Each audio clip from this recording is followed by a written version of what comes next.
wish you had more time for running. Am I right? More energy. You wish that it would just be easier. So let's talk about a few ways, a few simple strategies, things you can implement right away that will help you run a little better, a little more consistently and frequently, and feel better doing it. I'm Coach Kyle. I have a 4-year-old. I've been coaching runners for 14 years. Most of them are adults 40 to 60 years old, and they're busy. You're busy, but we want to run consistently, frequently, whatever that means to you, and have it be a way that empowers us, that gives back to us. Because for many people, running might be your only quiet time of the day. It might be your social time for the week, going to a group run or running with a buddy. It might be the time that you get to listen to an audiobook or be out in nature like this. And sometimes it's just hard to make it happen. So let's talk about that.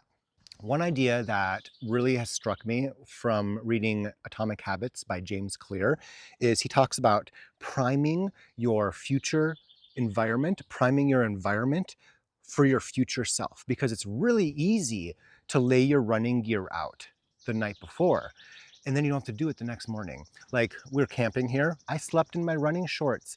I laid out my shirt, my hat, my shoes, my socks, everything I needed, even my phone with the microphone and the holder. You're on the tractor that was behind me. Everything was ready. My coffee, I made my coffee the night before and I put it in a clean canteen and it keeps it mostly pretty warm overnight. And so I woke up, all my running stuff was ready. I was in my running shorts and I was sipping on some coffee as I got dressed. Good to go. Here I am. Everybody else has a has a hangover in the campground and I'm out here feeling awesome, enjoying the quiet morning. And so prime your environment. For example, something else I do is I will leave my exercise mat and some dumbbells in the middle of my office at home. So I'm priming my environment right now for my future self. And that the dumbbells are a visual cue, a reminder to do my strength training. And so what can you do to just make the transitions a little easier? Because if motivation or time is a struggle, then it can be where prepping beforehand, because like it's easy, you don't need motivation to lay out your running stuff. you, you need motivation. No, you need discipline to go from not running to running, but it makes it easier. It reduces the activation energy required to go from inaction to motion by doing some of these things.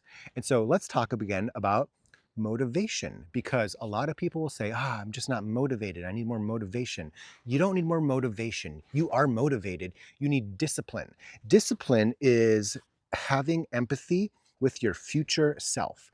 Discipline is knowing that once you get started while running, no matter how much you don't feel like it right now, no matter how crappy you think the weather is outside, discipline, see, I even almost messed it up because it's such a weird thing. It's kind of semantics, but discipline is going out there when you don't feel like it, but you know you will 1 minute in. One time I went for a run, I really didn't feel like it.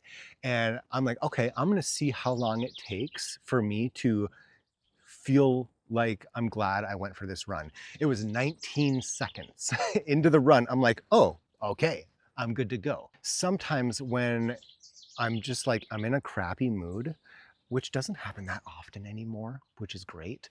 But when I don't feel like running, when maybe I'm having some dad guilt, which still happens a little bit about like, hey, you take care of the 4-year-old, I'm gonna go run. I tell myself, what would I tell myself to do if I was my coach or if I was my friend? Or what would I do if I felt good? And I'll just pretend and I'll do it, because anxiety, depression, shoulding ourselves, where like, I should do this instead of running. It's that those emotions are really good at talking us out of doing the thing that we need to do, which is often to go run, to do your strength work. And let's talk about that.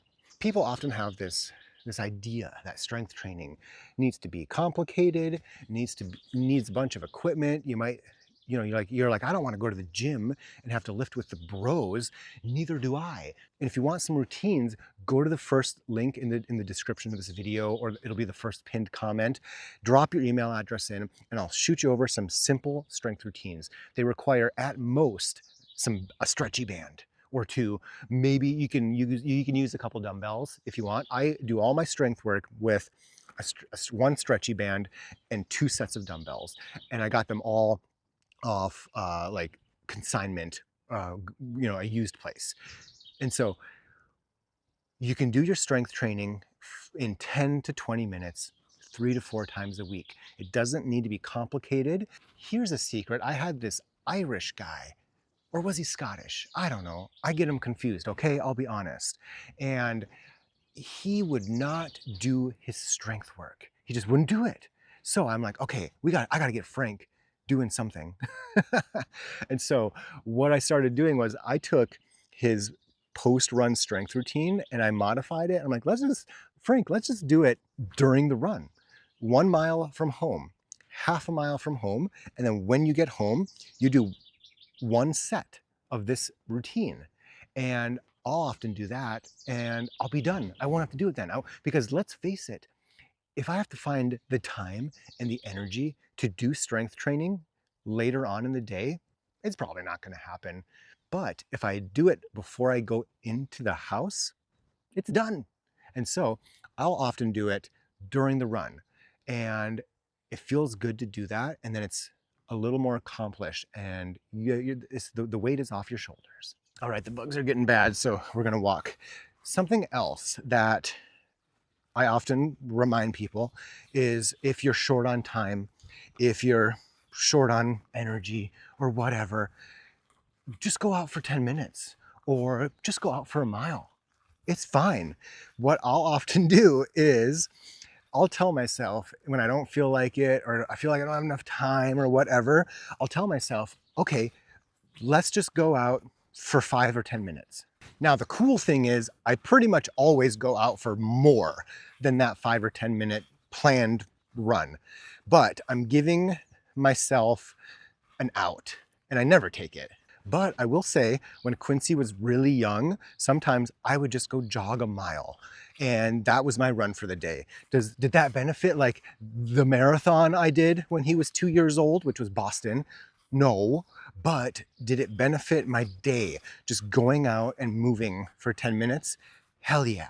And even if that's all the time you have, and if you're only running 3 times a week, you're going out for a few runs. If you go out for a 4th run and it's a mile, that's actually that's a noticeable percentage of your running for the week. And it is making a difference, because look at a 10-minute run, a mile, it's hundreds of steps or reps of multiple times your body weight on your legs. It counts for something, and it will benefit your day and your mood even. So if you want some more info about how to make your runs easier and feel better, you should check out this video right here.